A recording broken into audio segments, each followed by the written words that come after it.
Vamos dando boas-vindas às pessoas, né? Esperando que todo mundo já esteja nos assistindo aí pelo Facebook. Vamos lá. Ou então, muito boa noite, deputada Mônica Francisco. Muito boa noite, doutora Conceição Evaristo. Boa noite a todo mundo que está assistindo a gente pelo Facebook. Um abraço a todas, todos e todes. Eu queria começar dizendo hoje que a gente está aqui, 3 mulheres pretas, e para deixar bastante escuro, bastante escurecido, que as mulheres podem ser vistas em qualquer lugar, as mulheres pretas em qualquer lugar. Então temos aqui 3 exemplos de mulheres pretas diversas.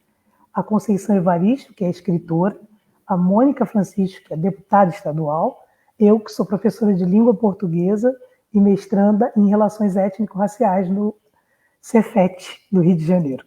Então, vou começar apresentando essas mulheres, apesar de já ter dito o nome delas. Queria fazer uma biografia aqui mais afetuosa, digamos assim.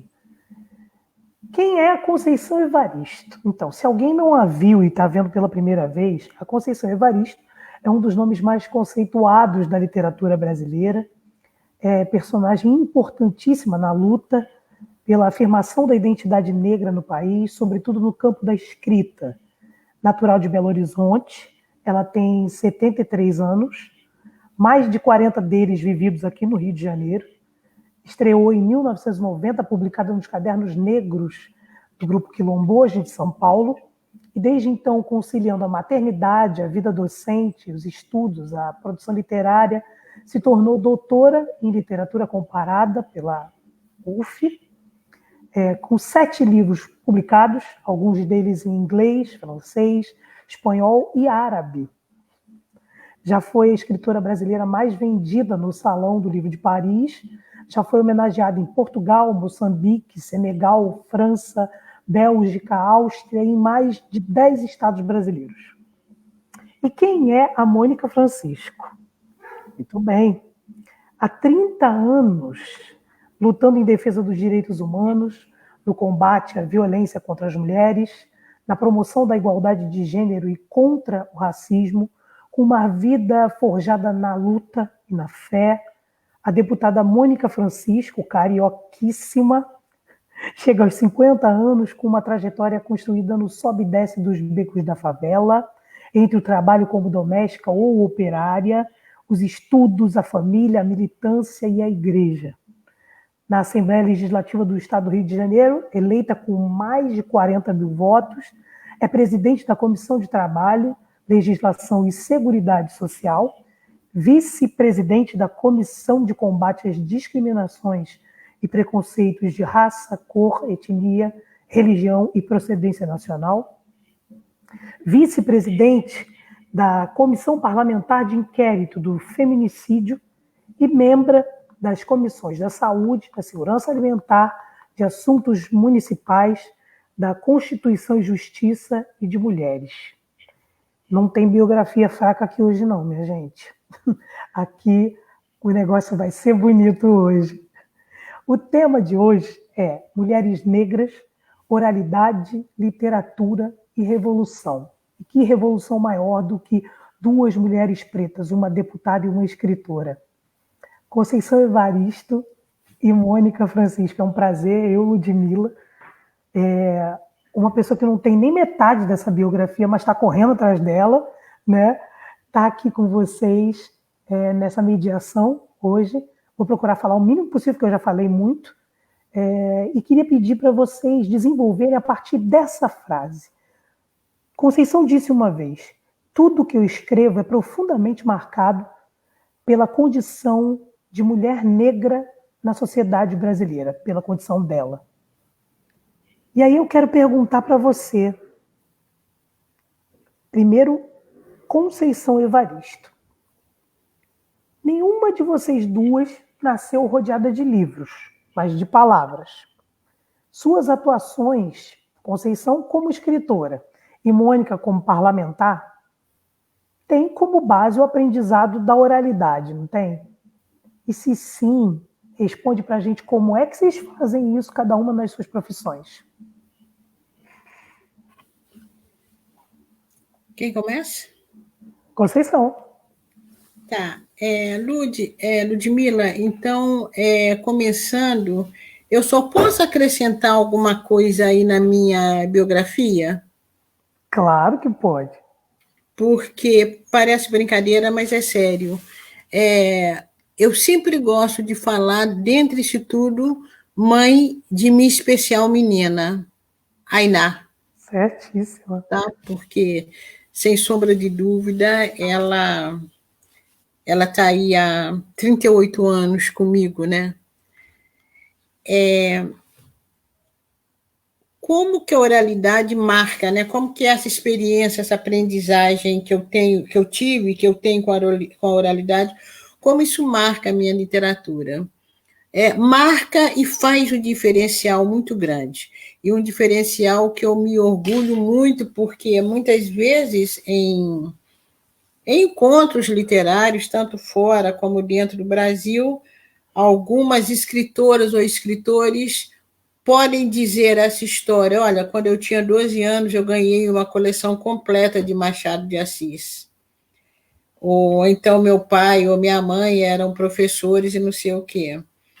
E então, quando eu falo também que a literatura, para mim, é um espaço de vingança, né?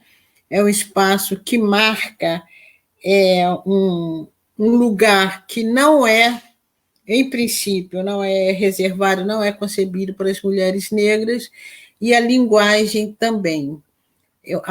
O meu estilo, né, a marca dos meus textos, o desejo que eu tenho de construir uma linguagem que se aproxime o mais possível dessa oralidade que eu herdei, né, das culturas afro-brasileiras, da contação de história, né, das falas das mulheres de minha família. Então, eu digo também, a experiência que eu tive de escutar a história também a experiência, foi o que me permitiu parar para escutar ao redor, para escutar o mundo, para escutar a fala das pessoas, para escutar as histórias. Então, esse contato meu com a oralidade me deu essa capacidade de ficar assuntando a vida, né? E depois de assuntar a vida, ou enquanto assunta a vida, tentar fazer dessa vida uma matéria de escrita, que é a escrevivência. Maravilha. Mônica, com você. Nossa, eu estava aqui ouvindo a Conceição e elaborando a sua pergunta, né? Os miolinhos aqui fritando, e eu lembrava da voz da minha mãe, avó, né? Porque minha mãe biológica eu não conheci, lembrando da nossa ancestralidade, porque é isso, né? A oralidade nos traz a nossa essência, a essência de quem nós somos, as nossas raízes. Isso nos mantém vivos no sentido mais bruto dessa palavra, né? Vivos enquanto parte de alguém que já foi, mas que se mantém vivo em nós. Então, a oralidade traz essas essências, né, para complementar a nossa existência. Então, eu lembrava da minha mãe, avó, sergipana de Aracaju, e as palavras também eram permeadas de muita música, né? A minha casa era uma casa muito musical. O rádio é muito presente assim na minha memória afetiva, as palavras aprendidas, né? O falar, muita gente em casa falando e a gente isso quando eu estava pensando em responder vem, né? Volta. A memória traz para a gente as histórias do Nordeste, as histórias de Aracaju que minha mãe contava, que as coisas vividas quando eu fui a Aracaju, das histórias que eu ouvi lá, da minha bisavó, né? Que viveu no engenho, que falava um monte de coisa e fica meio que no lugar da fantasia e da realidade, mas aquilo aconteceu. Então, é muito presente essa oralidade, essa força, o que ela falava das mulheres, das histórias. É muito, muito forte. Isso permeado pela música também. E a minha primeira memória das histórias e dos livros foram ligadas à questão do trabalho doméstico, assim, quando a minha mãe me levava para as casas onde ela trabalhava e as sobras, os livros que, né, iam sendo trocados, e eu lembro de uma casinha que eu ganhei, uma casa, tinha um monte de livrinhos dentro, né? E aí eu lembro bem, tinha Menino e o Vento, A Tempestade, uma série de livros, eu ficava ali lendo. Depois, a minha vizinha, que era cadeirante, e que eu adorava ficar na casa dela, e que era testemunha de Jeová, e me dava os livros. Então, aquelas figuras, né? E o primeiro livro que eu li na escola. Então, essa tradição, essa força da palavra, a força do falar, a força das palavras que te forjam, que te fortalecem, isso é fundamental, assim, fundamental para enriquecer e fazer sonhar, né? E isso é fundamental, seja no que a gente está ouvindo, seja no que a gente está lendo. E a minha infância foi muito permeada de sonho, apesar de uma infância muito dura, naquele contexto de família, né? Eu sou nascida e criada na favela, né? E o interessante é que essa favela também chega para mim e é apresentada a mim através de um livro. Veja só, As Lutas do Povo do Borel, do Manuel Gomes, prefaciado pelo Prestes, né, o Luiz Carlos Olha, Prestes. pelo Preste. Porque a gente vai, eu falo a gente, né? Porque eu sou parte dessa luta. E eu lembro que eu falava assim, eu quero fazer parte das novas lutas do povo do Borel. Assim, então, o quanto a palavra, a letra, mas não é a letra impressa em papel branco, não, é a letra que ganha vida, né? E que salta e que vem constituir também a gente, né? E faz a gente sonhar em A ser palavra qualquer coisa. falada, né, Mônica? A palavra força falada, da a palavra falada, né? exatamente. E aí, a União dos Trabalhadores Favelados, né, e das trabalhadoras também, né, que são apagadas nessa luta da favela, ali era uma luta por moradia, uma luta em defesa da terra, né, de uma classe trabalhadora que se entendia no direito de estar ali naquele lugar, de defender o seu direito a morar, a existir. E a União dos Trabalhadores Favelados nasce nessa relação com o Partido Comunista, e é escrita aí a história das lutas do povo do Borel, por Manuel Gomes, um morador lá do Borel, antigo, hoje é nome de rua no Borel, seu Manuel Gomes, e prefaciado pelo Luiz Carlos Prestes, né, a relação com o partidão, Maravilha. lá na década de 50, já, né, num processo de cassação do partido, mas ajudando a articular a luta dos trabalhadores e trabalhadoras favelados. Né? Então, como não podia ter associação, que era, né, subversivo, foi a União dos Trabalhadores Favelados. Então, essas histórias, as histórias da favela, do vizinho que virava lobisomem, do homem gigante que andava na madrugada na favela, da biloca, do velho do saco, né? Então, essas histórias que eu ficava ali ouvindo, às vezes minha mãe conversando, né, eu digo, cada favela tem um pouco de cidade do interior, né? Seja pelo processo de migração, né, e pelos costumes. Então, minha mãe ficava muito do lado de fora, na porta, e conversando, e era aquela conversa, né, com as vizinhas e tal. A rezadeira morava na frente da minha casa, Dona Mariazinha Rezadeira, né, que me benzeu várias vezes na minha vida, e todo mundo dali, né, da favela. Então, eram aquelas histórias assim, para dormir, era um sufoco, porque era a biloca, ou era o vizinho que virava lobisomem, e a gente ficava olhando pelo buraco da fechadura para ver se a gente conseguia ver o vizinho virar lobisomem. Então, essas histórias, né, ou a história de alguma coisa muito dramática, né, o marido que matou a mulher, ou, enfim, uma criança que nasceu, né, a Conceição falou da especial menina dela, então tinham folclores assim em torno dessas situações das crianças especiais. Então é também um universo permeado por pelo realismo fantástico, da favela, né? Então, foi uma oralidade, e essa é a potência da favela também, né? A gente fala da favela nesse lugar lúdico, de moralidade herdada do interior, né? Seja do interior do estado, seja do interior do Brasil, de quem veio para construir a sua vida e vai contando as suas histórias, ou as histórias de quem construiu histórias naquele chão de favela, né? Quem chegou primeiro, das famílias, né? O amor ao território, né? Quem chegou ali, quem foram as primeiras famílias a se colocarem naquele espaço, né? Sempre tem uma história dessa que acompanha a gente, né? De quem ajudou, né? Porque era muito interessante aí recontar a história, porque eu nasci muito doente, então minha mãe contava. E aí, às vezes, achava um vizinho, mas, ô Luísa, e a Mônica, né? Ah, como é que tá grande, tá gorda?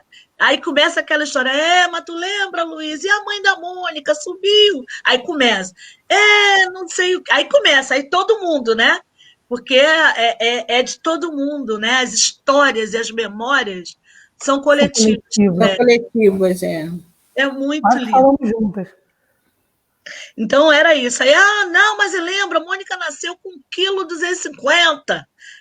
Gente, eu nasci com 1,250 kg. Eu nasci com 2,7 kg, não adiantou nada. Hoje é um pouquinho mais de gordeza. Não adiantou nada. E foi para o Hospital Jesus, que hoje é Menino Jesus, né? E aí vem as histórias, né? Minhas histórias. Aí foi batizar, não sei aonde, aí foi.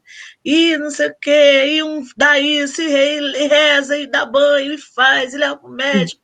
Mãe do céu, é verdade, tem razão. Eu vou trazer um texto aqui que eu achei necessário trazer para essa conversa, bem rapidinho. A única justificativa para o país onde 27% da população feminina é negra ter no Congresso Nacional apenas 2% de mulheres negras é o preconceito. O Congresso Nacional Brasileiro possui 2,36% de suas parlamentares mulheres autodeclaradas pretas ou pardas. 14 das 594 vagas somadas entre Câmara e Senado. Dos 513 parlamentares da Câmara dos Deputados, por exemplo, 2,5% são mulheres pretas ou pardas, totalizando 13 deputadas.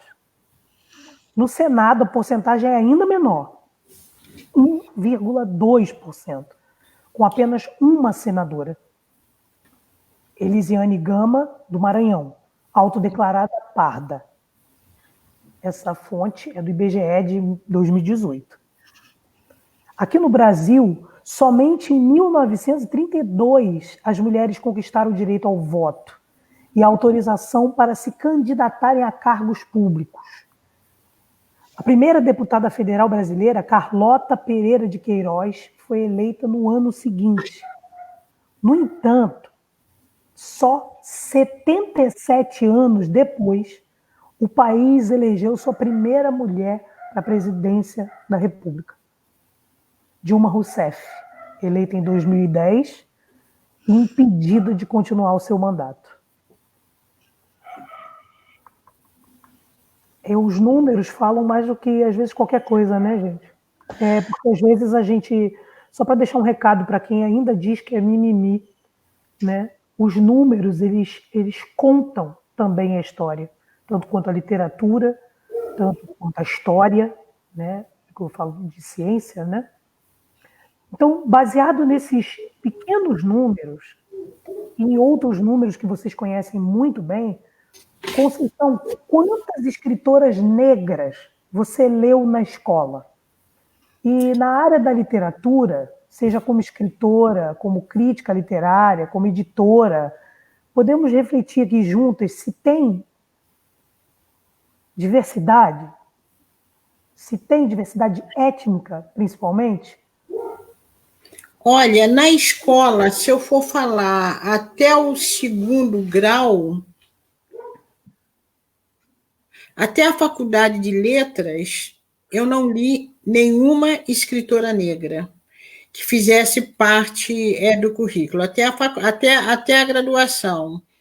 No mestrado, eu li escritoras negras porque era tema da minha pesquisa, mas não também que o mestrado, que o currículo apresentasse. E fui ler no doutorado porque eu trabalhava com literaturas africanas, então era impossível que eu não aparecesse as escritoras negras. Mas a minha formação da escola básica até o mestrado, aí eu já procurei, eu não conheci nenhuma escritoras negras. As escritoras negras que eu fui conhecer foi no movimento social. Em Belo Horizonte, eu conheço Carolina Maria de Jesus, que eu fazia parte de movimento de base, né, movimento de base de igreja católica, então eu conheci Carolina Maria de Jesus, e aqui no Rio de Janeiro eu fui conhecer as escritoras negras no movimento negro. Qual é a pergunta, Lud? A outra? É isso, quantas mulheres você tinha visto, para a gente refletir. A outra pergunta foi, na área da literatura, como escritoras, críticas literárias, editoras. Nossa, e aí na área, já em estudos superiores, como eu falei, foi pesquisa minha no doutorado, quando eu escolho também para trabalhar com literaturas africanas, já era a partir de conhecimentos que eu tinha de escritoras negras. E críticas literárias negras também, elas têm tido, assim, bem recentemente, a oportunidade de apresentarem trabalhos, de publicarem dos trabalhos dessas críticas literárias também aparecerem citados. É tudo muito recente, entende? Tanto a escritora negra como também a crítica literária negra, em termos de ser publicada, é muito recente. Você, Mônica, quantas mulheres negras, ou quais, se você quiser falar, você viu no parlamento? Você acredita que em algum momento a gente vai conseguir garantir igualdade e diversidade na política? Nossa, tô ainda na vibe da literatura, né? Que é tão absurdo. Eu também, eu só fui ouvir de Conceição Evaristo quando eu fazia rádio comunitária com a Jana Guinon, que era com a Jana Guinon. Como a Eu gente estou não na conhece? faculdade também. Como eu não conheço a Conceição Evaristo? Isso, sei lá, a gente fazia rádio comunitária, sabe? E ela ainda tinha o Trançando Ideias, aquele projeto. Isso, lembro. A Jana.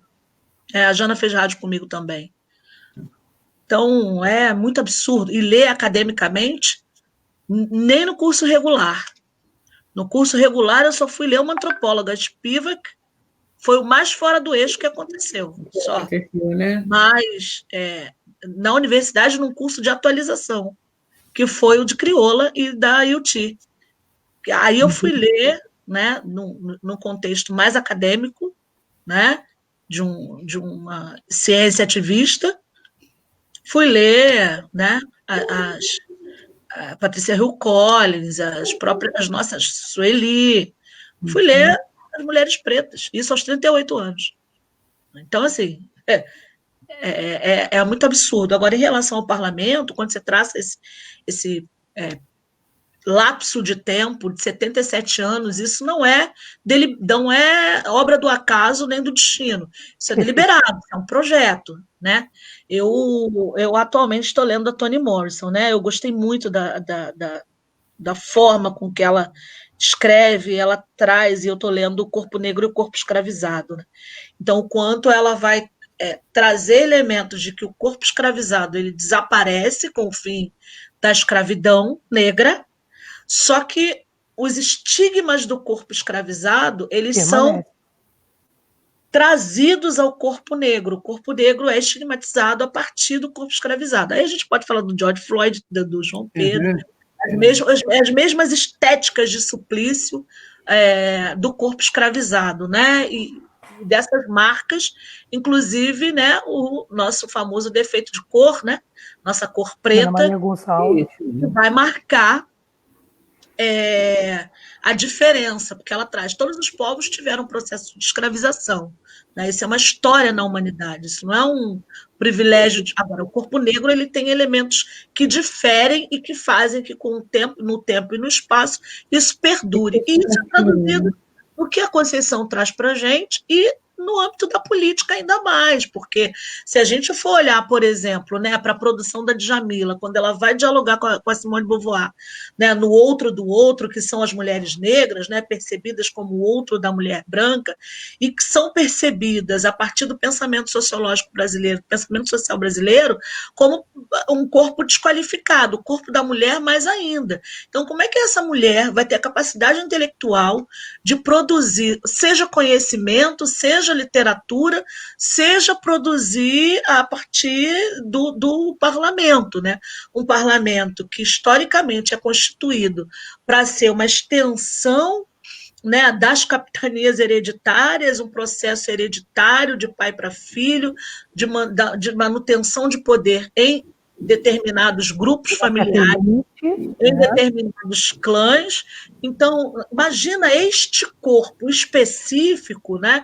Que você tem todo o processo de misoginia que permeou também aí o que culminou com o golpe da presidenta Dilma em 2016, porque foram elementos extremamente misóginos que permearam toda a narrativa produzida sobre a Dilma, desde ser histérica, não saber se portar, desde de não ter, né? Chamar de maluca. Maluca, não ter marido, né? Como é que pode essa mulher sozinha, né, com a filha, ou seja, a mãe solteira, aquela estética da mãe solteira que é um crime, né? Enfim, outros elementos, né? O próprio corpo da Dilma colocado naqueles adesivos para colocar a bomba de gás na bomba, a gasolina, né? E outras coisas terríveis. Então, assim, todo o processo de misoginia em relação ao corpo negro está para além da misoginia, né? Passa por um processo de racismo mesmo, de desumanização desse corpo, né? Da desqualificação da nossa possibilidade de estar em lugares de poder, né? E muito pelo contrário, a gente tem a capacidade, eu digo, do mirante que é a nossa própria existência, a nossa Constituição, enquanto sujeitas negras, nós temos a possibilidade de produzir respostas muito eficazes e eficientes para a sociedade como um todo, porque nós não vamos escrever só para as pessoas pretas, a gente não vai legislar só para pessoas pretas. É claro que quando a gente olha para as pessoas pretas, elas estão dentro daquele corpo populacional, daquele contingente populacional que sofre mais vulnerabilização. Agora, a gente tem capacidade de produzir respostas a partir desse lugar de poder e de tantos outros, porque não é só na política, para toda a sociedade. Respostas para toda a sociedade. Então, assim, é um lugar que a gente precisa disputar essa palavra, não tem outra, porque é um processo de disputa, é uma batalha travada, porque para estar nesse lugar, você precisa de determinados elementos que o racismo, a branquitude, a branquidade não permite.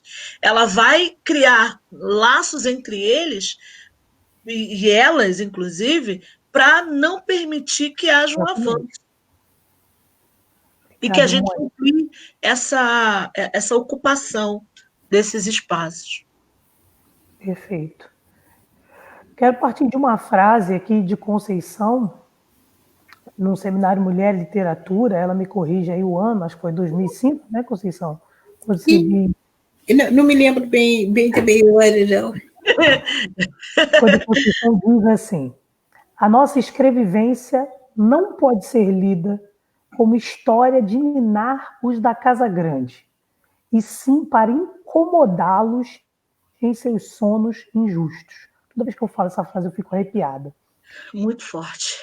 Conceição disse isso e ela sabia muito bem, obviamente, do que ela estava falando e de onde ela partia, né? De que mito. Ela já falou sobre isso hoje em outra live também. Ela partiu. Mas eu queria trazer uma outra pergunta para vocês.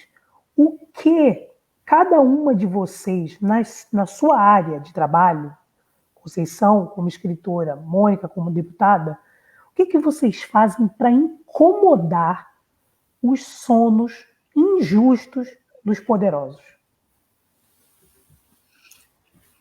Olha, antes de eu ir para a minha escrita, eu vou chamar aqui Carolina Maria de Jesus. O texto de Carolina Maria de Jesus não é um texto para adormecer os da Casa Grande, né? É um texto para incomodar os da Casa Grande. Então, eu acho que o próprio conteúdo, né? Eu acho que o próprio conteúdo já incomoda, porque o conteúdo ele coloca, ele revela, ele mostra histórias que a Casa Grande não quer ouvir.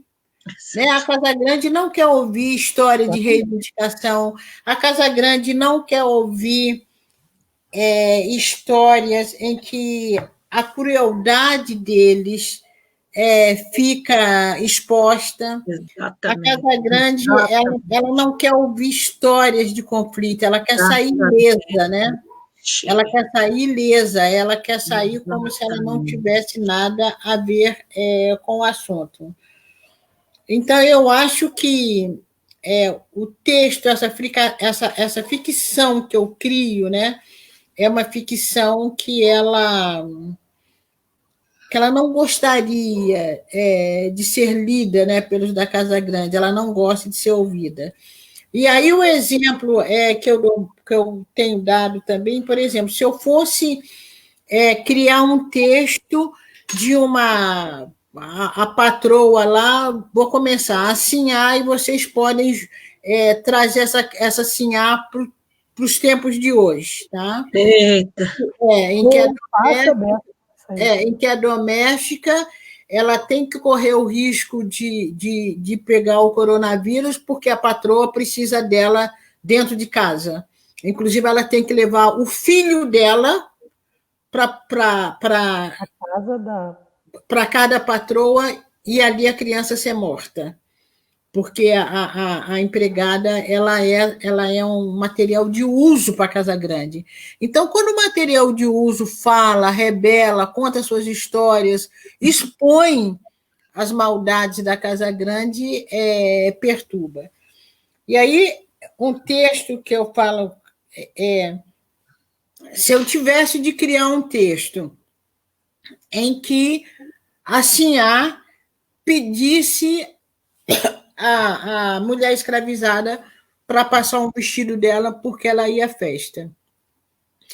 E a moça, ao passar o vestido, queima aquele vestido. Eu estou muito mais interessada em elaborar a personagem que criou o vestido para saber por que ela queimou, se de repente não foi até por um ato de vingança, porque nós também sabemos vingar. Né? A nossa fala, a nossa postura, a nossa presença em determinados espaços é um ato de vingança. Aqui na live, por exemplo. Então, eu estou mais interessada em criar essa personagem, em trabalhar essa personagem, em perceber a subjetividade dessa personagem, do que da madame que ficou com o vestido queimado.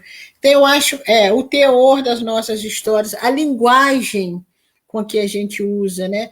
Carolina feria as normas cultas da língua. Ela queria se apropriar das normas cultas da língua. Só o desejo de Carolina se apropriar dessas normas cultas, só isso já incomodava. Entende? Então, a linguagem que a gente usa, o enredo que a gente traz, tudo são maneiras de acordar a Casa Grande dos seus sonhos injustos. Aliás, outro dia, até eu escutando uma fala de Miriam Alves, né?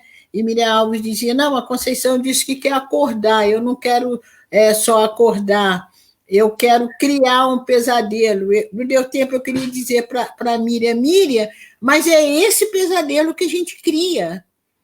A nossa escrita cria um pesadelo na Casa Grande. É por isso que muitas vezes a crítica literária não nos aceita. A nossa escrita é uma escrita que como é que fala? Que perturba os sonhos deles. Eles acordam engasgados. Maravilha, Conceição. Tomara que a Mia esteja por aí. Mônica, e você? Como é que você está incomodando o sono dos poderosos?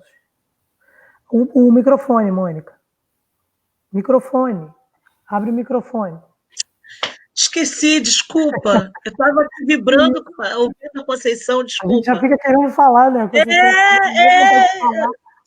Não quero falar nada, não, deixa a Conceição falar. Olha só, não, gente. Você, Conceição, e a Carolina nos ajudam a traduzir isso. A nossa existência tira o sono, porque a nossa existência é uma existência. Eu digo sempre que a nossa existência em diáspora ela é uma existência em tragédia. E eu estou querendo cada vez mais elaborar sobre isso, sabe? E ela é uma existência em tragédia, desde o início, desde os tumbeiros até aqui. Mas a gente ressignifica essa tragédia, sabe? Exatamente dessa forma com que você traduz, com que a Carolina Maria de Jesus, nos apropriando do que reapropriando do que é nosso. Então, acho que a Lélia falou muito bem sobre isso. A forma de falar é nossa, a gente vai falar o português, é desse jeito, sabe? Vai falar numa boa. A gente vai tomar, é isso. Então, essa presença perturbadora que você vai parafrasear, né? O que é de mais sagrado para os cristãos, que é a Bíblia, que fala do sono dos justos. Nesse mundo ocidental, judaico-cristão, heteronormativo, patriarcal, o sono do justo, né? Que oprimiu a viúva, o órfão, o necessitado, né? Que massacrou, que matou, que exterminou, que deixou morrer, que apertou o botão para o Miguel cair e morrer. Mas aí incomoda, né? Ai. Então, a nossa presença evoca, a nossa presença no parlamento, na literatura, a gente evoca algo que tem que ficar escondido, que tem que ficar segregado, que tem que ficar apagado, que o projeto higienista, ainda em curso, não consegue direito cumprir a sua obrigação, que é apagar de vez essa mancha. Então, o nosso processo de existência insurgente, dentro dessa existência em tragédia que a gente ressignifica, porque é a tentativa de tirar a nossa maternidade, de desqualificar a nossa existência, de desumanizar a nossa humanidade, e a gente entrega cultura, entrega beleza, entrega força, entrega vitalidade, não é? Entrega escrita, entrega música, entrega tudo.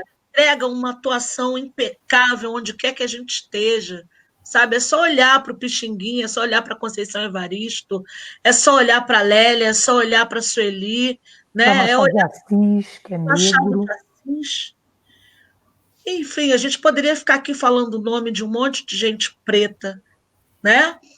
É Solano Trindade, a gente podia falar de um Doutora monte... Jaqueline Góes, que eu queria trazer aqui pela conversa, que está sequenciando o DNA do coronavírus, uma das primeiras pesquisadoras 48 a fazer horas. Isso aqui no Brasil. Em 48 ninguém fala. horas. 48 horas. Então, assim, a gente está incomodando. Como que pode uma preta sequenciar o genoma do vírus em 48 horas? Isso é impossível. Não pode. Essa gente não pensa. Essa gente, sabe? Então, isso, de fato, incomoda o sono. Isso tira a paz. E isso também traz respostas muito violentas. Porque a branquitude, a branquidade, essa elite que o Gessé de Souza, né, faz tão bem, atraso, essa análise, essa elite do atraso, extrativista, predatória, odiosa, ela não suporta, ela não dorme bem, ela fica arquitetando, se juntando para tentar planos, sabe, tipo pique o cérebro, para arquitetar planos para tentar nos apagar da história, né? Só que a gente continua por aqui, incomodando, frutificando, estimulando que outras e outros cheguem e continuem fazendo muito barulho e incomodando o sono injusto da Casa Grande, colocando fogo no engenho, é isso. É isso, Mônica. Conceição, a gente está vivendo um momento muito conturbado agora, mas por outro lado a gente vê mulheres negras atuantes no Rio de Janeiro, São Paulo, Minas, Bahia, Pernambuco.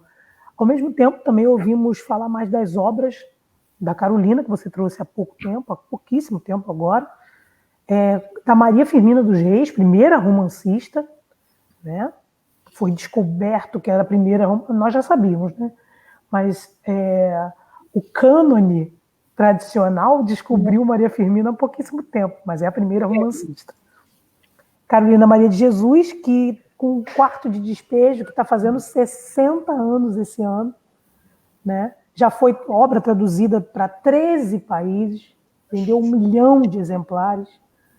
Então, Conceição, para você, esse momento em que a gente fala muito, e eu costumo dizer, agora que o preto está na moda, né, seja por coisas negativas, esses movimentos, esses últimos movimentos, insurreições e revoluções em todos os lugares, para você isso é um indicativo que a gente vai ter mais pretos, mais mulheres negras ocupando todos os espaços de poder? Como é esse? Sei lá. Eu não estou fazendo barulho nenhum, não. Tá. Ô, Lud, eu acho que é um indicativo, mas é um indicativo, sim. Acho que é um indicativo, inclusive, que comprova que nossos passos vieram de longe. Eu acho que hoje, quando as mulheres negras chegam ao parlamento, quando mulheres negras ganham o prêmio de literatura, como eu ganhei, como Cidinha da Silva ganhou ano passado na Biblioteca Nacional, eu acho que isso é uma longa caminhada, né? É um longo processo, e que eu sempre falo também que muitas vezes o silêncio, não o silêncio imposto, porque o silêncio imposto é aquele que você não pode falar, mas o silêncio como escolha, eu vou calar agora para dizer depois, ou então, fica aí, me aguarde que eu chego. Eu acho que a gente soube fazer isso muito bem. E ao longo dos anos, eu acho que essa tática nossa, ela vai sendo aprimorada. Hoje, a gente pode gritar, por enquanto. Mas houve um momento que a gente não podia gritar. Quando hoje eu assento com escritoras e eu ouço falar de escritoras ou de escritor que a minha família foi empregada deles, como a minha mãe trabalhou para Laíde Lisboa de Oliveira, minha prima trabalhou para um grande pensador, Eduardo Frieiro, minha mãe trabalhou para a família dos Otos Lara Rezende, e eu hoje leio a biografia desses escritores, ou hoje uma antologia que traz escritores mineiros, traz o nome de Alaíde de Lisboa de Oliveira, que foram patrões da minha mãe, e traz o nome de Conceição Evaristo, isso não se construiu de uma hora para outra. O silêncio da minha mãe, a perseverança da minha mãe, as humilhações que essas mulheres negras passaram no fundo dessas cozinhas alheias. Tem um livro muito interessante de Maria Helena Vargas, As Filhas das Lavadeiras, e ela vai dizer como mulheres que tiveram mães e avós como lavadeiras como essas lavadeiras foram construindo pouco a pouco o caminho para essas mulheres. Inclusive, uma dessas mulheres que está nesse livro é a atriz Ruth de Souza. Ela dá um depoimento. Então, eu acho que a gente vai num crescendo doloroso, que não se faz de uma hora para outra. Agora, o que me deixa satisfeita nos meus 73 anos é que vem aí uma juventude com muita força. O que a minha mãe não pôde gritar, o que a minha avó não pôde gritar, o que eu ainda não pude gritar, essa juventude esfrega na cara das pessoas. A voz da minha filha recolhe todas as nossas vozes. Voz justa. Agora, essa juventude ela não pode perder essa perspectiva histórica. Muito bem. Entende? Nossos passos vieram de longe, porque se perder, vai se perder pelo meio do caminho. Muito bem. Não pode achar que está descobrindo a roda, né, Conceição? Lud. Esse é um erro. Isso é uma casca de banana.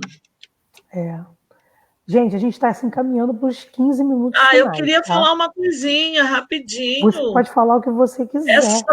Claro. Não, é porque minha mãe era lavadeira, né? E a gente... Não, você não respondeu essa pergunta também, né? Não respondi, é verdade. Isso, vai lá. É que eu fico olhando prestando atenção na Conceição, tá vendo? Eu já tô também. Cara, para de fazer isso, Conceição. Para! Hein? Mônica, responde. O que você acha? Magnetizando a gente, assim. Maravilhosa. O que é o indicativo de que a gente vai ter mulher ocupando todos os espaços de poder? Vamos lá. Então, vou copiar a Conceição. Eu vou só acrescentar uma coisinha. Como eu ia falar, né? Minha mãe foi lavadeira, né? Minha mãe lavava roupa no Rio Maracanã, ali que corta a Rua São Miguel, ali em frente ao Borel, né? Também carreguei muita água de lá, muita lata de 20 na cabeça. Aquela famosa rodilha. Parece engraçado. Rodilha, Agora, você sabe que isso deu pra gente, mas a gente não precisou de ir para a Socila, porque você tinha de equilibrar a lata d'água na cabeça. Poxa, tinha que encher. E a gente brincava, assim. Mesmo já depois, adolescente, né? Adolescente, para carregar água tinha que encher a caixa, né? E a gente brincava, chamava a amiga para carregar junto. Olha isso, né? Carregar água junto. Para gente. E aí ia lá, virava na caixa aí rápido para se encontrar de novo. Para diminuir a dor, né? Inconscientemente o cansaço, e a gente enchia a caixa d'água. Às vezes minha mãe falava, não, para. Não, mãe, vou encher. Enchia a caixa d'água. E minha mãe lavava roupa no Rio Maracanã, ficava nadando ali. Acho que estou bem hoje, bebi bastante água do Rio Maracanã, ficava ali. Então, eu sou filha de lavadeira que também pavimentou aí. Ainda tinha que ouvir aquela gracinha na escola, você é filha de lavadeira, você tem cara de trouxa, né? Aquela besteira toda, né? Criança terrível. Mas esse é um sinal muito forte. Eu acho que essa juventude, ela radicalizou, né? Eu acho que radicalizaram com a gente. E é isso, eu acho que essa juventude tem radicalizado. Eu digo e posso até afirmar que as coletivas jovens, sobretudo dessas meninas LGBTs, têm tido um papel fundamental na radicalização da discussão racial, né? E também sobre as suas orientações, as suas lutas diversas. Eu acho as lutas das mulheres trans, as pessoas trans. Exatamente. Então, quando a gente fala dessas coletivas LGBTs, que estão no slam, que estão na faculdade, que estão na universidade se apropriando, inclusive reapropriando. Érica Malunguinho, né? A Érica é uma lá em São Paulo. Né? Que traz, né? A gente, por exemplo, vai fazer um paralelo, você olha Clara Nunes, né? Que traz a sua identidade de mulher de axé para a música e cria ali uma figura. Você pode olhar para a Érica, alguém que traz isso muito forte, faz disso também, né, de uma maneira muito linda, a sua profissão de luta, né? Então, eu acho que essas coletivas jovens têm feito um trabalho incrível, mas acho que sim, a gente precisa provocar que não se esqueça de quem pavimentou o caminho. Isso não é porque a gente quer, coloque o nome, não. É o que se falou, Lud, não se inventou a pólvora, a gente vai aprimorando. E então é preciso que alguém dê esse primeiro passo. E alguém deu, alguém engoliu o sapo, alguém, né, padeceu muito. Então a gente precisa olhar para todas essas que vêm com a gente, e o que foi a contribuição delas, que em silêncio se insurgiram, né? Que quando disseram para a gente, quando minha mãe dizia, olha, o mundo só é ruim para quem não pode esperar, ela está dizendo, espera, né? Tudo a seu tempo, né? Quando você olha para essas mulheres e a força que elas imprimiram e que nos constituem hoje, você não pode dizer que ali não havia um feminismo é, na prática, materializado naquela resistência daquelas Desculpa, mulheres. gente, acho que o sinal rateou um pouquinho. Fui eu ou caiu vocês? Eu caí, não. Também então, não. Então acho que fui eu, mas eu já estou de volta. Não caiu, não. Você viu? Tá bom. Mas é isso, Lud. Eu acho que tem sido belíssima a atuação dessas meninas, dessa juventude, que tem produzido, tem se reapropriado, né, de África, da sua cultura, e tem nos auxiliado no entendimento, né, seja através do slam, seja através, né, da literatura, né, você tem a Carol, você tem uma série de exemplos aí para nos ensinar muito também, agregar a luta e pavimentar o caminho ainda mais para as pequenininhas que estão chegando aí, para a gente construir esse pós-pandêmico preto, né, esse novo marco civilizatório que está sendo puxado aí, sobretudo, pelas mulheres negras. Perfeito, Mônica. A gente está se encaminhando para o final. Acho que a última pergunta, se tiver... Eu vou pedir para vocês pensarem, Conceição e Mônica, num trecho de produções escritas de vocês duas. A Conceição, a gente já sabe que tem aí o seu livro de poemas, mas fique à vontade, Conceição, para ler um fragmento de um conto, de um pedaço do romance, o que você achar interessante para ler nesse momento. E Mônica vai trazer para a gente um poema dela. Mônica está apontando aqui. A Mônica está saindo do armário. Está saindo do armário, Conceição. Eu fico falando que olha o que tem de mulher preta no armário, que escreve. Exatamente. No armário, gente. A última que saiu do armário foi Simone Rico. Tomara que ela esteja acompanhando a gente. Simone Rico está lá na coletânea Vértice também. Então, vamos todos juntos ouvir os poemas ou, enfim, fragmentos de obra de Conceição e de Mônica. Mas não é agora, não. Vocês se preparem para a gente fechar assim. Tá? A gente vai fazer a última pergunta e vocês vão se preparando. Era só para dar um tempinho para vocês pensarem também o que vocês querem fazer. Ju, eu não sei com quem eu falo daqui, para saber como é que a gente está de perguntas. A gente tem pergunta do pessoal do Facebook, a gente vai conseguir abrir para perguntas. A gente tem, acho que, mais uns 10 minutinhos, não é isso? Vou esperar aqui. Alô, produção?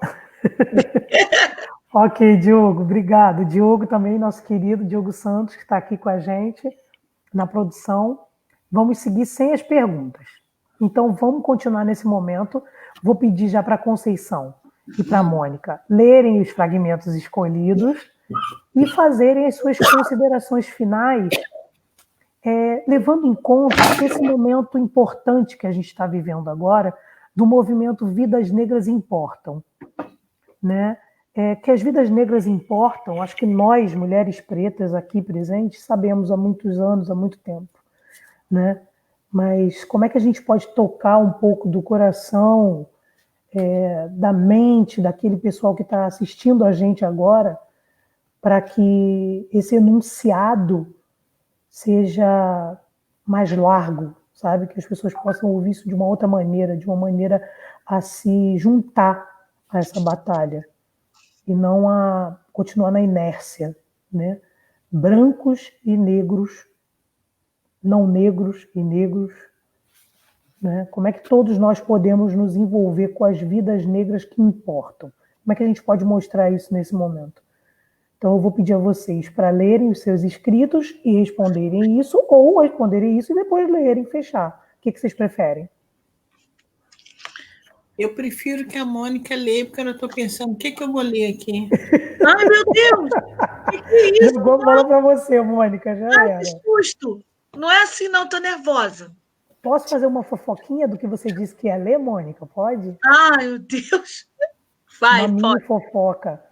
Eu vou aproveitar para trazer um assunto que Mônica tinha falado mais cedo comigo, que queria falar, e a gente vai tentar falar desse assunto da forma mais bonita que tiver para falar dele, por mais que nós não estejamos num momento bonito dessa trajetória que ainda não se completou, né?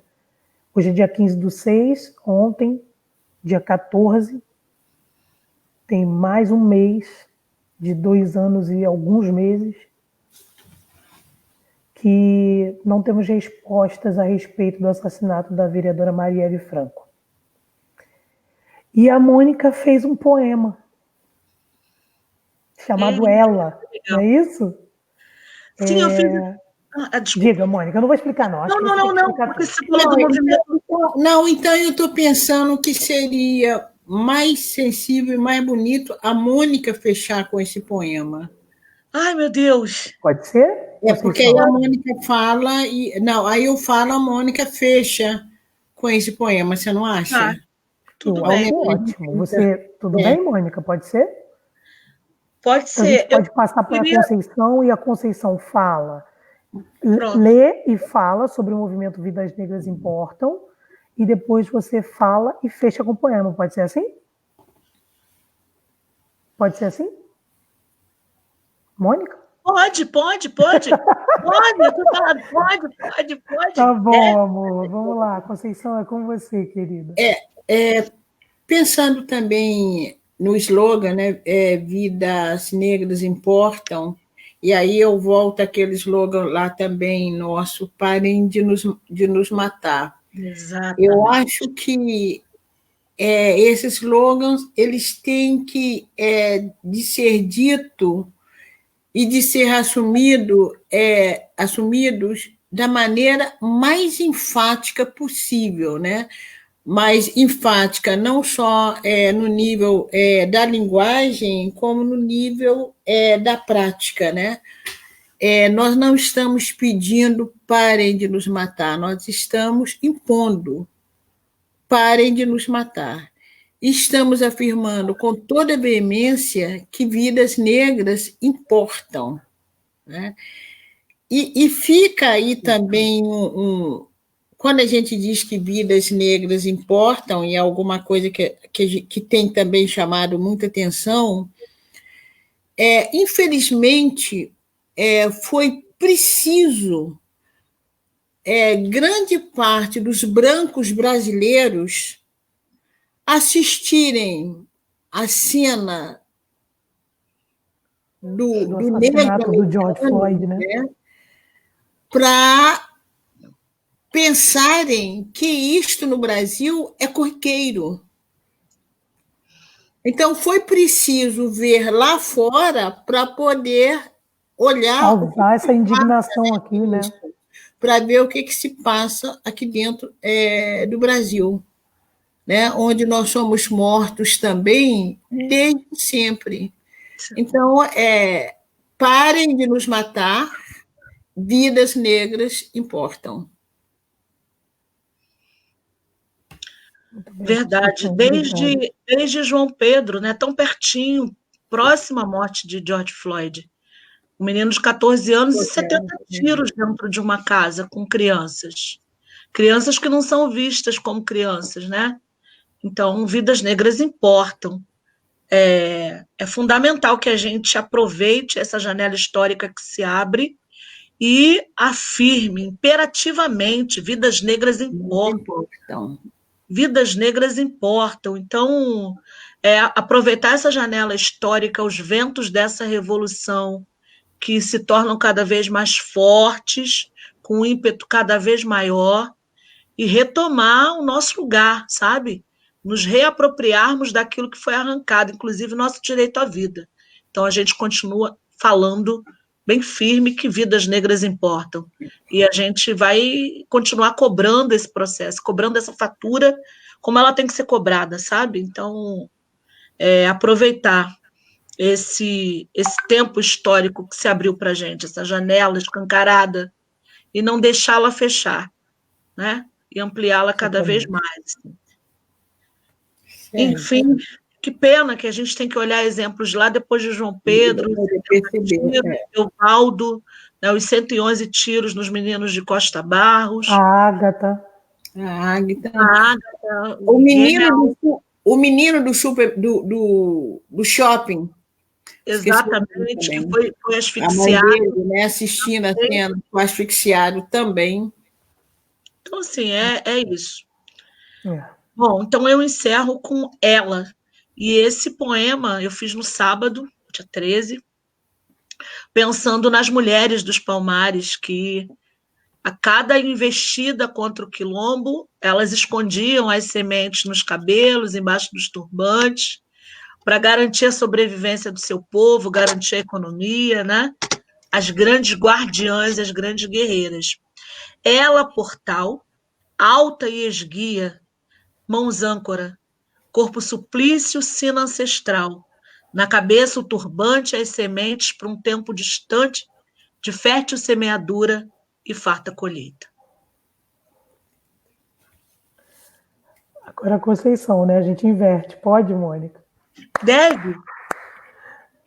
Arrasou. Obrigada, Mônica. Você me faz uma dessa. Terminar com esse poema, Ludi. Oi? Eu tinha pensado em terminar com o poema da Mônica. Eu também, mas aí a Mônica leu. Ah, ela que ia ler? Lê, Conceição. Lê, desculpa, eu não entendi tudo errado. Lê, não tem problema, meu amor. A Conceição ia ler e você terminava, finalizava com o seu poema. Mas a gente inverte a ordem. Quem é que manda aqui? Conceição. Eu não. Mas... Ela não falou pra gente que mandava na gente, Mônica, não foi? Óbvio. Eu laço doida de contestar. Tô brincando, gente. Ela não falou nada disso. A gente que tá brincando com ela por aqui. Mas, Mônica, obrigada pelo poema. A gente vê nesse poema a imagem da Mari. Da Marielle. Né? É engraçado que você leu, não sei por que também, talvez até me veio a imagem de Lélia Gonzalez, por causa do turbante também, e de um texto que Néia Daniel escreveu também para Lélia. Conceição? Ô, Lúdi, você não quer ler para mim, não? Lê, Ludi! Pega aí, por favor, poemas... Peraí, só um minuto. Conceição, com todo respeito, você sabe que eu posso fazer tudo que você me pediu, eu nem teria como dizer não. Mas eu acho que quem está nos assistindo agora vai gostar muito de te ouvir falando e recitando o seu poema. Eu recito com todo prazer, mas a Mônica recitou o dela, eu acho que as pessoas também gostariam de ouvir você recitar o seu. E eu me despeço daqui. Um abraço a todos que nos assistiram. Acho que depois vocês podem ver o conteúdo no próprio Facebook, não é isso, Mônica? Isso. Fica gravado. Nós terminamos quase em cima, 1h03, olha que lindo. E a gente finaliza com a dama da literatura, nossa querida Conceição, convidada da live de Mônica Francisco, hoje, recitando um poema para nós. No mais, muito obrigada. Boa noite para todos nós. Em meio ao medo instalado e à necessária coragem, ensaiamos movimentos ancorados na recordação das proezas antigas de quem nos trouxe até aqui. E apesar das acontecências do banzo, seguimos. Nossos passos vêm de longe. Sonhamos para além das cercas. O nosso campo para semear é vasto e ninguém, além de nós próprios, sabe que também inventamos a nossa terra prometida. É lá que realizamos a nossa semeadura. Em nossos acidentados campos, sabemos pisar sobre as planícies e sobre as colunas. E a cada instante, nossos antepassados nos vigiam. E com eles, aprendemos a atravessar o caminho das pedras e das flores. É deles também o ensinamento de que as motivações das flores são muitas. Elas cabem no quarto da parturiente, assim como podem ser oferecidas para quem cumpriu a derradeira viagem.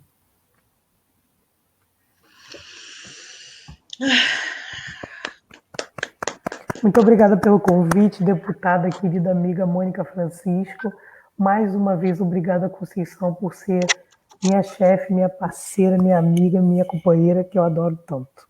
Um beijo para vocês. Obrigada, Conceição. Obrigada, Mônica. Boa sorte para você. Obrigada, querida. Tá? E que a vida, apesar de tudo, te seja leve e prazerosa. Beijos. Minha rainha, um beijo, Lude. Gratidão. Foi lindo. Beijo, gente. Tchau, tchau.